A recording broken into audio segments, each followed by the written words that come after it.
किया के दिला तोरा नी हमारे तुलोरा से हरा दिल लगाई है गे जान।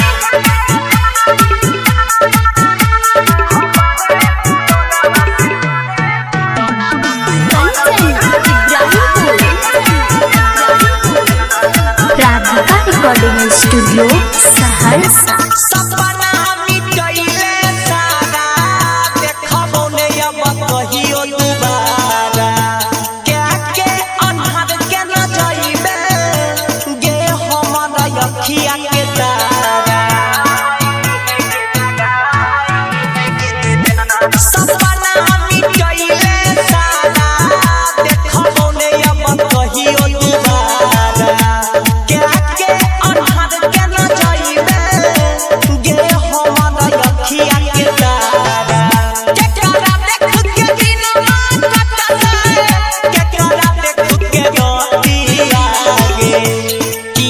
दिला तोरा नी हमारे तुलोरा से हरा दिल लगाई है गे जान।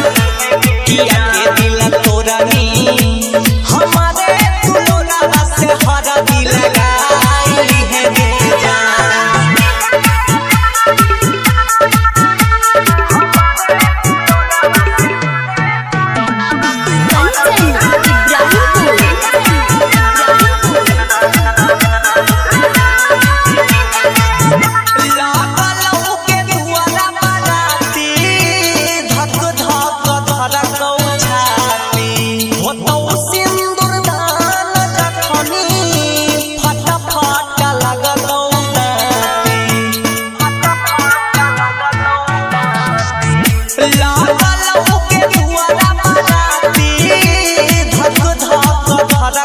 छाती